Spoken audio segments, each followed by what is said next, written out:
there is some sort of force that is around me. People would have given up on me since, even my family. My guest today is Chidebele Oteleh, a remarkable clay artist who has showcased his talent at exhibitions like the prestigious Beyond Limit and Eco Bank at the Res Experience. Life took a dramatic turn when a health crisis forced him to confront his challenges and fears, including mental health struggles. Yet, it was this adversity that led him back to his first true love, art. Today he shares how he overcame to embrace his passion, proving that every masterpiece has a story. What is the meaning of your name? Chidebele means God is merciful. It's merciful? Yes. Okay. Chidebele means Chukwu means God, okay. Then Chidebele means is merciful. My mom named me Chidebele because when she was pregnant, and there was this hard time before she took in, and then I was in tummy, and then things started moving seriously for my family. There was this boom financially, and everywhere, buying cars, buying houses, completing the houses in the village and all that. A lot of things started happening. So she now said, what can I name this child, since that on his arrival is when everything started happening, even though he have not come with us physically, within the presence of him, everything is happening. So he now said, so finally God has shown us mercy. Oh, so actually in Igbo, but I think even this is not just Igbo, many tribes, many African tribes, like the names are created around the circumstances of the birth of the child, right? Yes, of course. All of us in our house, our names were created at circumstances of what was happening that time.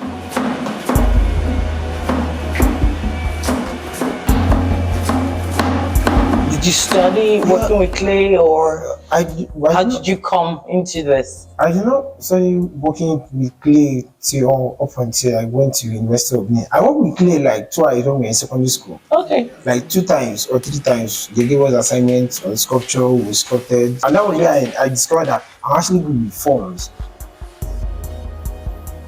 Where did you go to school? University of Benin. Really? How long did you stay there? I stayed 5 years there.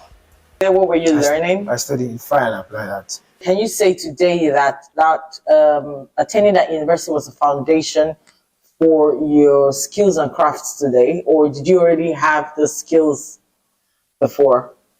What I would say is that Reinvent opened a door of you trying to explore what is inside you. They will give you that avenue. They will push you to the extent that you will start to know things that you can do that you don't even know that you can do before. Like giving you back to back assignments, 1 week intervals, they give you another one. You just keep on stretching you and all that. That time we are seeing it as stress, but when we got out from school, if I reflect back, I will see that Reinvent actually gave me the best. One of the things that Reinvent gave me, I will not forget, is my classmates.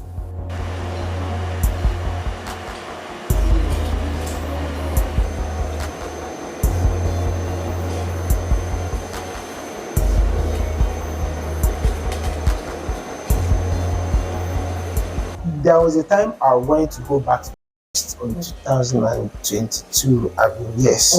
So I was about to go back to this to go and start doing a job I was doing before, which is not so nice. What were you doing before? These people that carry loads from the market, to go and supply to the customer, all these heavy duty bells and all that. If you come to Onitsha market, they used to call them job people. Is it Onitsha? Onitsha, okay. Onitsha market. They used to call them job people. Like Ndi job means job people. Job. Ndi means people of job, or people that does job. So it was really that stressful. And how long did you do that? I did that from 2018, 19, I think 20. Well, so what was the routine? Because I'm asking this question because it's always so important to appreciate every phase of life. There is a work that is coming up sometime later this year that we're going to tell a story about the journey of what happened that in that place, that what 3 happened years, in that 3 years? seriously, that 3 years was the most stressful years of my life. It was that stressful, and it affected me medically actually after the end of everything.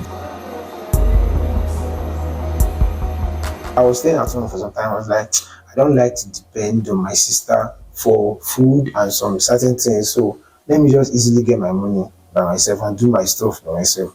So I now went to main market. I now like, okay, since you have strength, enough strength within me, I can do any physical exercise for anyhow long I want. So I now said, I want to just go there and then see whether I can be able to join them. I came, one of them called me and said, okay, no problem, we'll join us, just come by so time on Monday.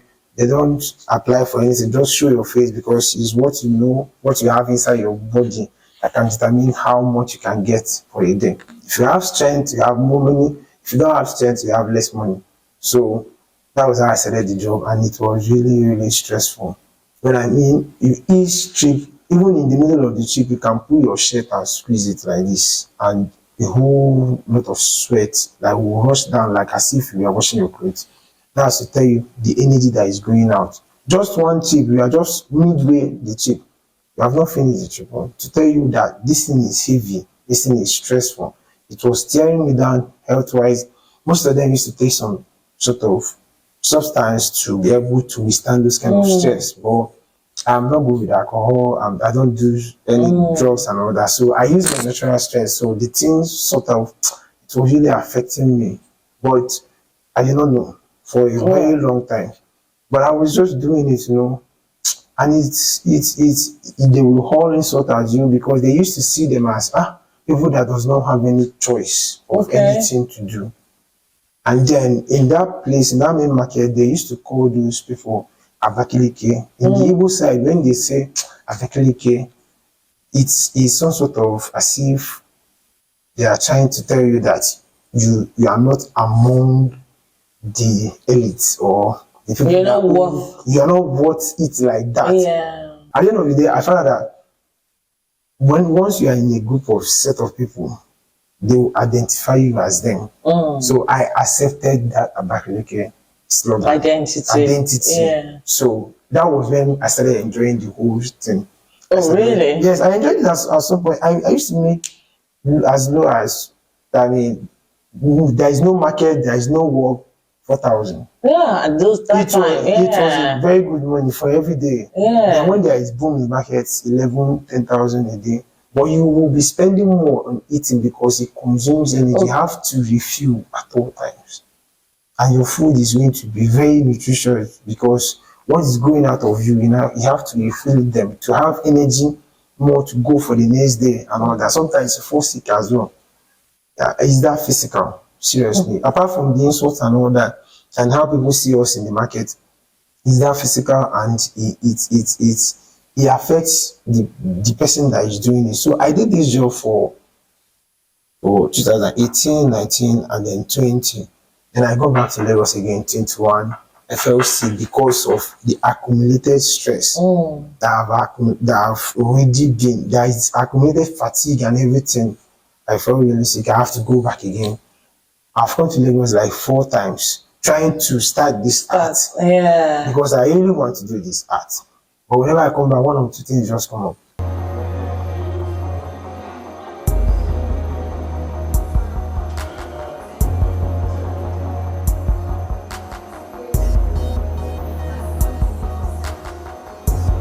Money was really an issue that time.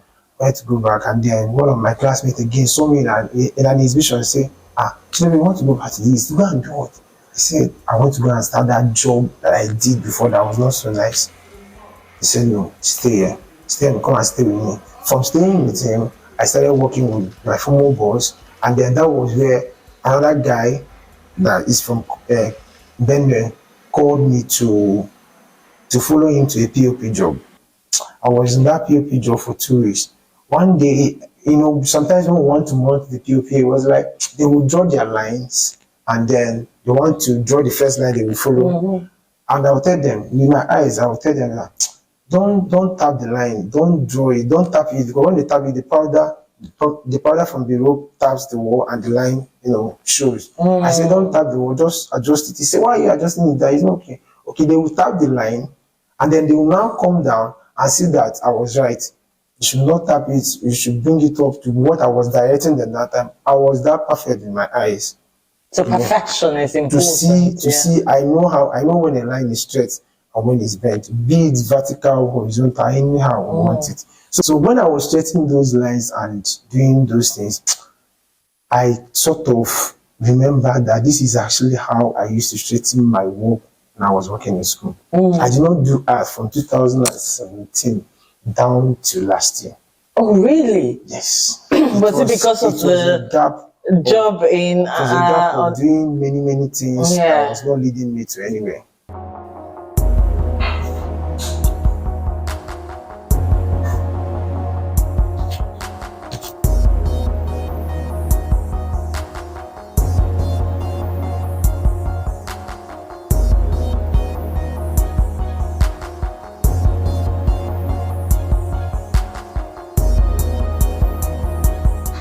Where is it that you paint with or you draw with children? Tell me about this project. One of my customers used to go and do POS to withdraw in his shop. So I saw his son drawing one day. I was like, the man never knew that I'm an artist. So I saw his son drawing. I was like, draw it like this, do it like this, so that next time it will look nice. He was like, okay, but uncle, I have many drawings. One day, and next time I came, I was like, okay, see some of my drawings. He said, wow, these are very beautiful. Uncle, next time you're coming, I'm going to do my own drawings so that you see. He brought his drawings. I saw one of them. It was nice. That was how I told him that, okay, if you want to learn this thing, I can actually be teaching him how to do it.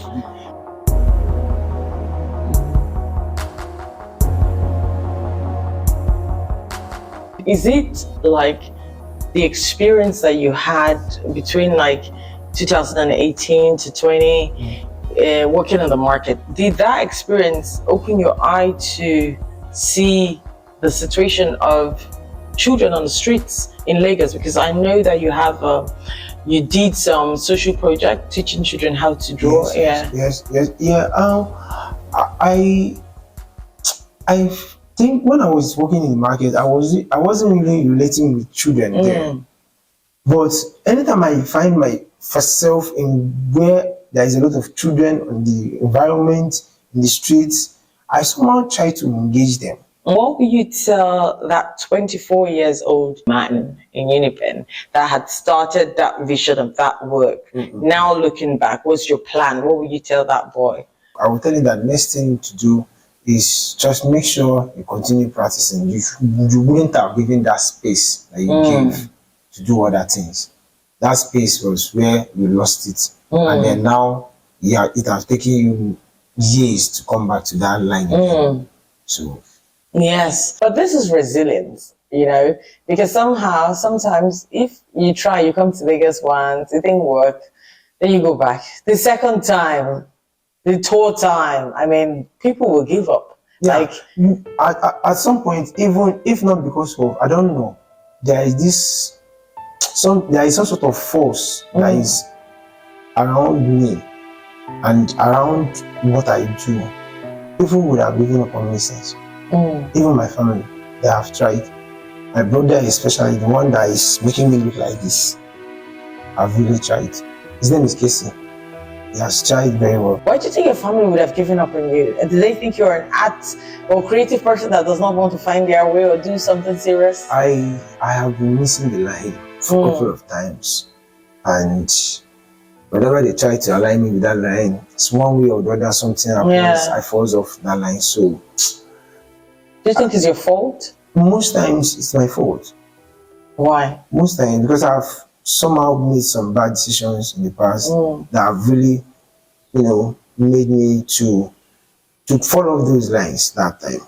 And then some of them were not my fault. Most of them were not my fault, but I know that as some percentage of the mistakes I made, they were my fault. So persons like that, my junior brother started having some serious issues with me. Sometimes you will tell you, see, anything you want to do, just do. See, I think my hand is off you and all that, blah, blah, and all that. Many times.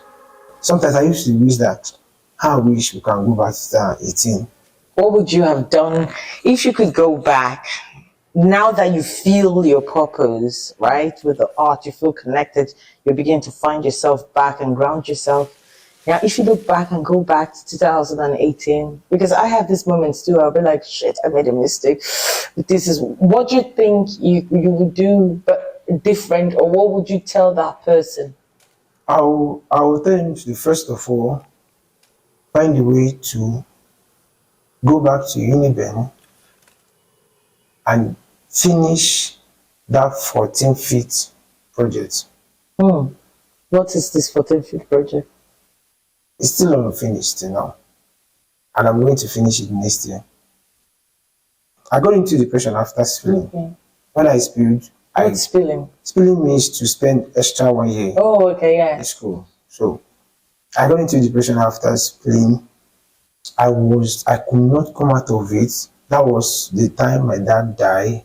So the funds stopped coming from my mom because she was the one that was sponsoring me in that project. So when the funds stopped coming, I was buying materials and all that, you know, and machines and I have reading machine and all that. I know how to weld. I was the one that constructed the stuff by myself. So when the funds stopped coming and then time were going by, I started feeling unfulfilled and as if I am not supposed to or unworthy of what was going on. That you're not enough. I'm not enough, sort of. Because I was so disappointed that I've already solved all the problems in this project. It's just for me to create the space of time to create those ceramic parts, complete and mount them. But that time was not there. I was seeing my vision and I could not finish it. So the team made me so angry and so disappointed with myself and so disappointed with the system. I was so angry with everything. I left Uniben.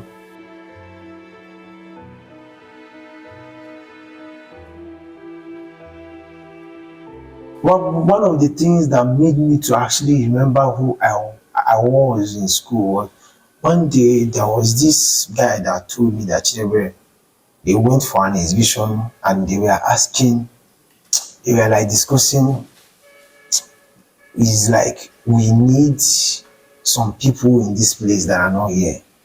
They say that is a ceramist that is not here that they know, but nobody knows him. His name is Chidebele Oteleh. When he told me that story, even when I was not in this in that field, space, I was working for my boss where they pay me 300 naira every day. But when they told me the story of how they were discussing that there was a ceramic that is not here in this circle now, that is very good, that is not here. His name is Chidebele Oteleh. When they told me the story, I was like, for a period of time, I forgot who I was. If events and things were happening to remind me that Chidebele, there is somebody that you are, you need to go back to that person. That small boy that created that 14 feet walk, you need to go back to that boy.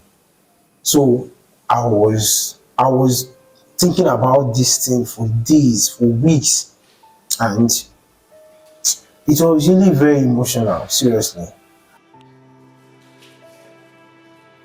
So it's not. I'm a psychiatric person, actually. Let's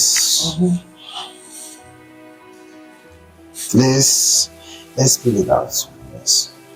So those times I used to tell you that I would go to the hospital. I used to go to psychiatric hospital.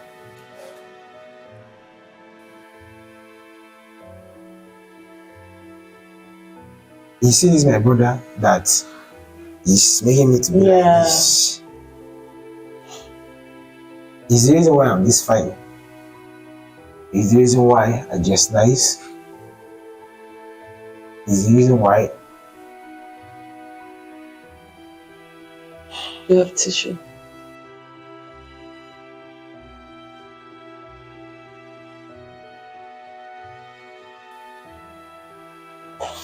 Just take your time.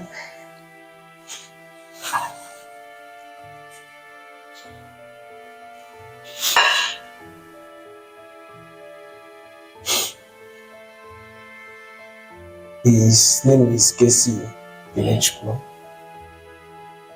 He's one of the best human beings that is on this earth for me. Even though he has been there all this while, he's still there. He has not given up. Oh, yeah. I was part of the Labar for Lagos Book and Arts Festival last year. That was the first exhibition that I was inside. I was part of it, and my work sold. Actually, it was the beginning of belief that actually I can make things that can make me to have money and usher me into the system.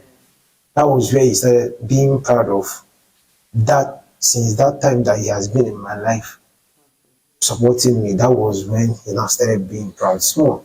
I know that he's proud because any little thing that I do, he will tell me, message me, I can see you are doing well. He's not that expressive. He cannot wash you with praises and all that. Even when you deserve it, he will just tell you that you are doing well. That is his highest way of telling you that you are doing well. So everybody is now like, Chidebele, we've invested in you, you've wasted our time many times, and now it seems like as if what you're doing is having a movement. So everybody is now happy. But there was this dark time that almost everybody wanted to give up on me, except my family. Yeah. And you were talking about psychiatric hospital. What was getting me to that place? Stress, number one. Some personal issues about depression. And we don't talk about depression enough in this society. Yes. Actually, if they check very well, I don't want to make myself feel nice in this system, but like many people are very mentally depressed in Nigeria. Seriously, one way or the other, they may not know, but it happens. It's only the people that you see that they are dating on the road, walking, that you not say that they are mad. How did they even get there? I mean, how did you get there? Like, that is the stuff. So, I have been there. Sometimes there was this situation I have an emergency. When I mean emergency, a period of time when it seems like you are finding it difficult to sleep, you are being restless, you are being overactive. These are the symptoms of when you know that anxiety, there is a shift, anxiety and all that. So there is going to be a shift. So the doctor now started teaching me how to monitor when these stuff happen. Regulate your stress, regulate your work rate and all that, and make sure you maintain don't exercise too much. They even have to cut my exercise down. That's why I started gaining weight. I used to be a little bit slim and athletic when you see me. So it was a whole lot. Now I can manage it. I still go to the hospital for my checkup. Seeing you working on your verse and the clay today, that process, it's calming. Yes. It's therapeutic. Yeah. Of course. My work is therapeutic, especially when I'm doing it and I'm getting what I'm doing. Yeah. I'm seeing the results. It's coming out well. It gives me joy. I can say that my work is good before any person sees it. Yes. I have that belief. No, your work is excellent, and it would be for Nigeria and for the world and for people that love craft and art, it will be a pity if your work is not out there. The uniqueness of your signature, your work, what you do, and I could see that, I could feel that there is more behind this person. We are just starting, actually, because if you can have a look at that project, you will know that there is more to this boy. Yeah. I want to take ceramics in a way that takes ceramics to the stage that you can never believe that ceramics can get to this point. I want to infuse many medium into ceramics. Because that was actually the idea of that project. It has the metal part, it has the ceramic part, it has bolts, it has aspects. There's going to be light inside. At night, it looks like a moon. Yeah. It's an environmental garden lamp, actually.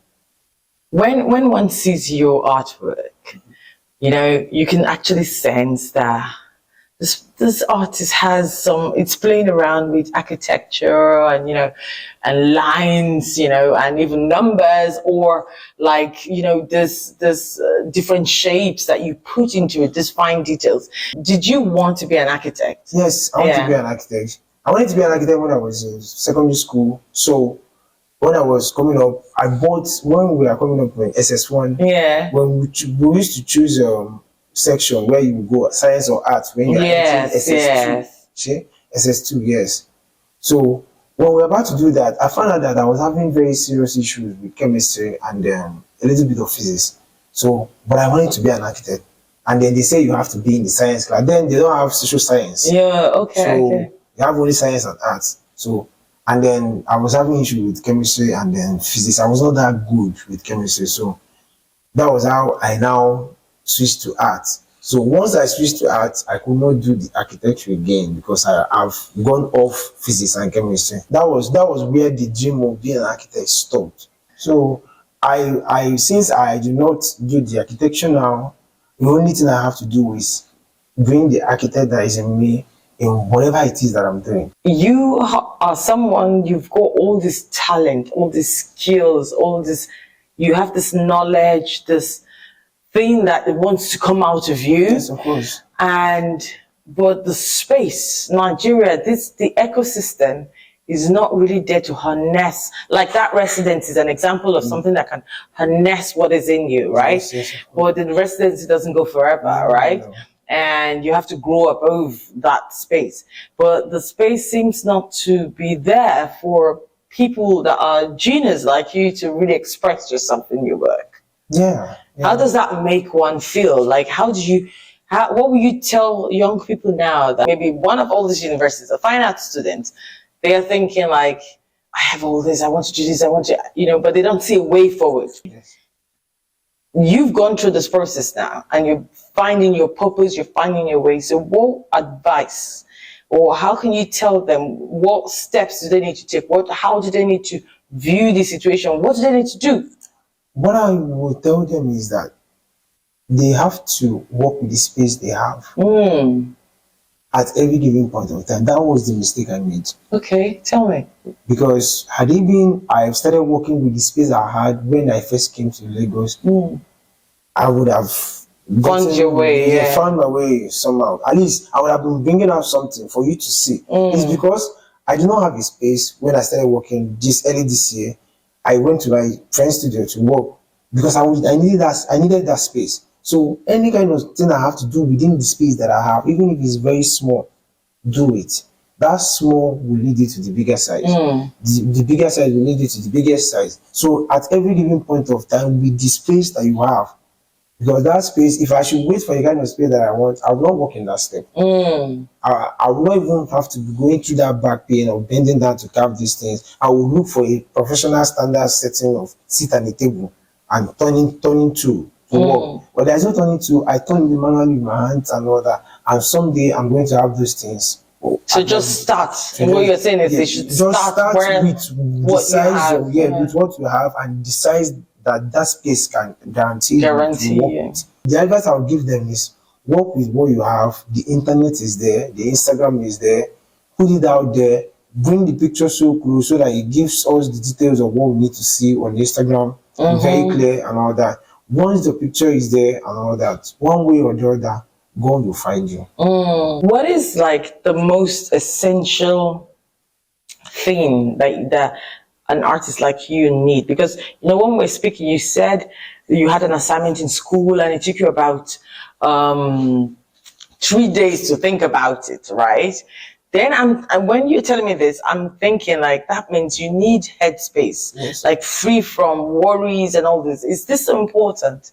It's very important because when you don't have stuff to worry about, you will have space to actually process whatever it is that is a challenge in your head, technically and artistically, to find the solution.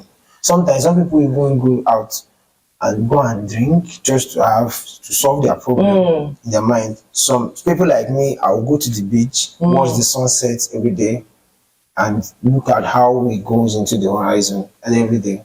And I can stay somewhere, I will see sunset all the time. So I used to see sunset a lot, but I'm not living in a high rise now. So it's hard. It does not set in my corridor, it sets backwards, so I do not see it. So you love the sunset? I love sunset and I love sunrise as well. Anytime that the sun is so you love nature? I love nature very well. Anytime that the sun is yellow, is my friend. Thank you so much, Chidebele, for sharing your story with us. Your resilience, vulnerability, and the passion for your craft is truly inspiring. Thank you. Your art reflects a precision and depth that deserves to be celebrated far and wide. So I hope that more people will discover you and connect with your incredible work. Thank you. Thank you for joining us today.